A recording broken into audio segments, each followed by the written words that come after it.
삶의 이야기에 꼭 필요한 법률 정보까지 더한 색다른 인터뷰. 백성문의 록카페. 네, 록카페 오늘의 주인공은 출산, 육아, 교육에 관한 생활 법률을 알려주실 분입니다.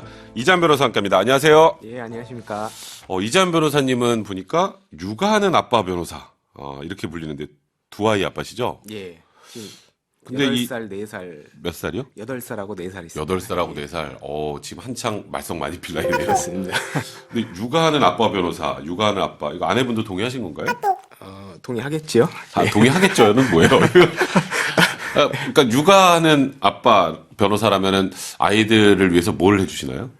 뭐 같이 놀아주고, 네, 그다음에 뭐 같이 공부하고, 네. 그다음에 뭐 맛있는 것도 해주고.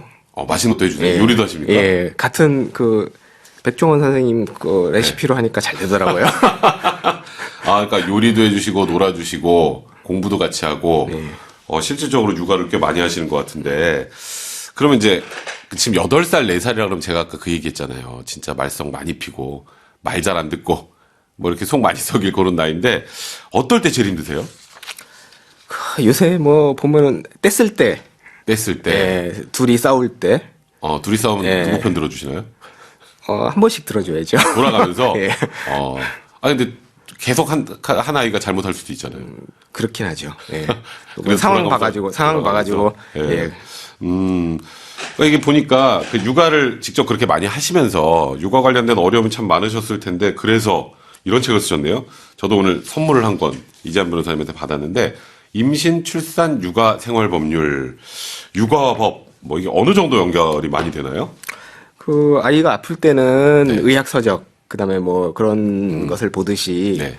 애들한테 사건 사고 냈을 때는 당연히 봐야 되는 것이 자문 받아야 되는 것이 이제 법률적인 문제 아닌가가 네. 그렇게 생각합니다. 그럼 예를 들어서 뭐 하나만 좀 소개해 주세요. 뭐 에피소드나 이 책에 있는 내용 중에 어떤 내용 예를 들어서. 뭐 제가 뭐 경험했던 것으로는 그 예전에 그 애가 아파가지고 그러니까 아픈 것은 아니네요. 그 여름철에 놀다가 모기를 물렸어요. 그래가지고 그럼 모기한테 손해배상하셨어요? 아니 그건 아니죠. 네. 예, 모기 물렸는데 네.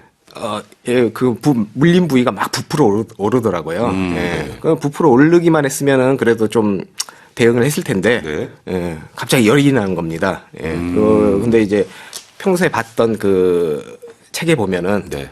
그냥 단순히 두드러기로 할 때는 괜찮다. 네. 근데 뭐 다른 증상, 열이 나거나 무슨 얼굴에 두드러기가 있을 때는 바로 병원에 가야 된다. 그래가지고 네. 부랴부랴 이제 야간에 병원을 찾아갔어요. 네. 근데 거기서 이제 진료를 하더니 뭐 얘가 좀 이상하다. 이거 이 알레르기 반응을 좀 확인을 해봐야 된다 하면서 이제 피를 뽑으려고 그러더라고요. 네. 이제 나이 어린 애가 이제 피를 뽑으려고 하니까 이제 난리를 치죠. 네. 예.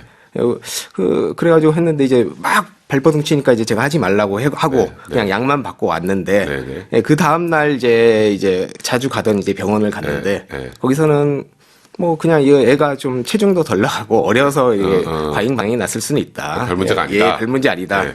그런 경우가 있더라고요. 그냥 네. 뭐 이제 이거는 뭐 성인으로 따지면 이제 과잉 진료 문제랑 같은 것인데 예, 이런 경우에는 뭐 어떻게 되는지 이제 어떻게 되나요? 그 뭐 이제 상해가 되는지 아니면은 그 의료비 냈던 것을 다시 환불받을 수 있는지. 환불받을 수 있는 것인지 이제 그런 부분을 책에다 썼으니 한번 읽어보시면 좋겠습니다. 굉장히 책 홍보를 제대로 하시네요. 저도 궁금해서 정답을 알려서 하는데 안 알려주셔가지고요. 나중에 궁금하신 청취자분들 있으면 이재한 변호사님의 책을 한번 꼭 읽어보시기 바랍니다. 지금 말씀하셨던 것처럼 책에 있는 사례들은 대부분 뭐 한 절반 정도? 이재한 변호사님이 직접 겪은 사례들인 거죠, 그러니까. 직접 겪은 것도 있고 주변 그러니까 가족이나 뭐 친구들 네. 뭐 얘기를 듣고 조금 이제 재구성한 것도 있고 사례를 재구성. 예, 그러니까 뭐 대다수는 한 번쯤은 실상에서 접해봤을지 않을까 예, 그런 것들을 많이 적어놨습니다. 그렇죠. 저도 아까 이 책을 딱 받고 나서 육아할 때 무슨 법이 그렇게 많이 필요하지? 저도 변호사인데 쭉 보다 보니까 케이스가 엄청나게 많더라고요. 저도 한번 꼭 제대로 읽어보고 하도록 하겠습니다. 지금 육아를 하신다고 하니까 청취자분들이 이런 문자 보내주시네요. 최유민님, 육아하는 아빠 멋지시네요. 사실 육아 관련해서 부부간에 분담하는 거 그거 가지고 굉장히 많이 싸우잖아요. 부부싸움도. 그렇죠. 근데 그런 일 별로 없으시겠어요? 싸우죠. 예. 아, 육아 때문에요? 싸울 수 없습니다. 그러니까 육아 분담, 아이를 돌보는 시간, 이제 남편들 막 바깥에서 술 한잔하고 늦게 들어오고 아내가 뭐 아이를 혼자 오로지 뭐 다 보고 이런 경우에 부부싸움 많이 나던데 사실 그러다 보니까 이 또 청취자분들께서 멋지다는 말까지 해주시는 것 같아요. 이용희 님도 마찬가지네요. 육아하시는 아빠분들 정말 멋지세요. 육아는 함께 돌봐야 하는 게 맞는 것 같아요. 화이팅. 확실히 육아를 하는 아빠라는 걸로 이재한 변호사님이 지금 청취자분들에게 엄청나게 많은 점수를 받고 계십니다. 감사합니다. 지금 일단은 이 육아와 관련된 얘기를 하시니까요. 그러면 이제 지금 청취자분들이 다 이제 아이가 있는 그 어머니, 아버지분들이 꽤 많아요. 그러면 그분들한테 우리 아이를 지켜줄 법, 이거는 꼭 알려드려야 된다 하는 거 한 몇 가지만 좀 소개해 주시죠.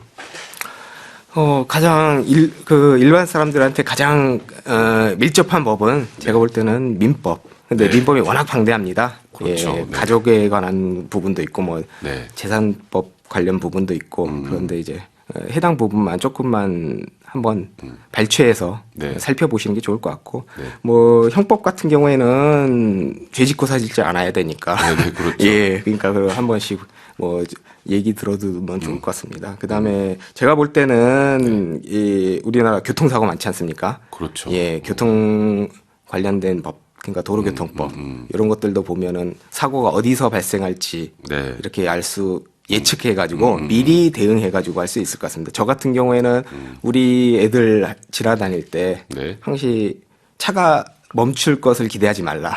네, 맞아요. 예. 차가 멈출 것을 기대하면 안 되죠. 예, 재판에서 저희들 할 때는 상대방이 이상한 행동을 할 것 같이 예측하실 의무는 없다, 그렇게 네네. 얘기를 하지 않습니까? 근데 애들은 다치는 게 더 중요하게, 그러니까 다치지 않는 게 더 중요하니까 그렇죠. 항시 예방 조치 그런 것을 한번 얘기하고 있습니다. 그래가지고 도로교통법에서도 보면은 왜 이런 내용이 새로운 저희 운전면허 시험 볼 때도 보지 않습니까? 네네. 근데 많은 내용이 새롭게 개정되고 그러는데 네. 그런 것들도 한번 보면 좋을 것 같습니다. 근데 이제 이 청취자분들이 법을 다 하나하나 읽어보기가 참 어려우시니까 사실 저희들이 그래서 설명을 많이 해드리잖아요. 그러니까 지금 이재한 변호사님 말씀하셨던 것 중에 제일 중요한 거 사실 이런 것 같아요. 그러니까 법이 개입될 상황을 안 만드는 게 제일 좋은 거잖아요. 그렇죠. 그러니까 제일 중요한 거는 예방. 그러니까 저도 그런 얘기를 많이 하는데 저도 이렇게 건널목 딱 건널 때 신호등 딱 바뀌어도 일단 저쪽에 차가 오고 있으면 저 차가 쓸 때까지 기다립니다. 근데 그게 지금 말씀하셨던 예방인데 아이들한테는 그러니까 이렇게 불이 초록색으로 바뀌면 건너도 돼가 아니라 초록색으로 바뀌고 차량이 멈추는 걸 본 후에 건너. 그러니까 예방을 일단을 이제 제일 중요시해서 문제가 발생하지 않게 만드는 게 가장 중요하다. 뭐 이런 말씀으로 들으면 될 것 같네요. 변호사님은 일단 변호사님이시니까 일단 변호사도 하시고 또 육아도 이렇게 전 담당을 하시는데 솔직하게 얘기하세요. 이게 어느 쪽이 더 어렵나요? 육아가 100%더 어려운 것 같습니다. 그 얘기 할 줄 알았어요. 예.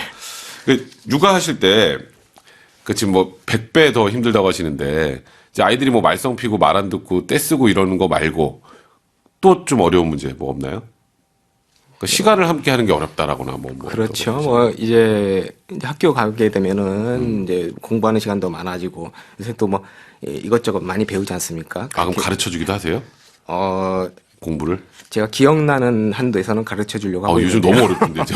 요즘 너무 어려워가지고, 예. 제가 가르쳐 주기가 너무 힘들더라고요. 예. 저도 다시 공부해야 되겠죠. 네, 예. 그러니까요. 그런 것들. 네. 예. 장인현님이 이런 문자 보내셨네요. 전 정말 20가지가 넘는 아르바이트를 해보고 온갖 일 다 해봤다고 생각하는 편인데 그 어떤 노동보다 육아가 가장 힘들었어요. 그러니까 이거 공감하시는 분들 꽤 많을 거예요. 근데 생각보다 이제 우리 세상에 많은 남편들이 육아, 그거는 뭐 아내가 하는 거지 하면서 이제 거기서부터 이제 부부싸움이 시작되는 경우가 굉장히 많더라고요. 그래서 장인영님이 보내주신 거 그 뒷부분 읽어드리면 육아는 정말 위대한 일입니다. 중요한 건 퇴근이 없다는 것. 지금 제 후배도 늦둥이를 낳아가지고 뭐 지나갈 때 보면 눈이 맨날 빨개요. 그래서 왜 그러냐 그랬더니 잠을 한숨도 못 잤다고. 그 정도로 힘든 일인데 육아 전문 변호사라고 하시니까 얼마나 그 육아를 잘하시 제가 제 눈을 좀 확인하고 싶다는 생각도 드네요. 저도 그게 진짜 어렵다고 생각했거든요. 볼빨간 가을날님. 육아하는 아빠 바람직합니다. 근데 진짜 많이 없으신가 봐요. 육아 이렇게 막 이렇게 도와주시고 전담하는 분은 특히 거의 없나 봐요. 이렇게 오늘 청취자분들이 다 바람직하다, 뭐 너무 훌륭하다 이런 얘기 많이 해주시네요. 자, 지금 백성문의 5천만의 변호에는 목요일의 초대석 록카페 이재한 변호사님과 함께하고 있는데요.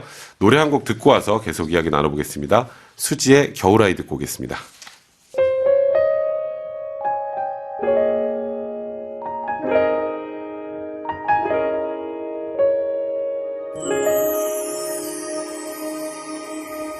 겨울에 태어난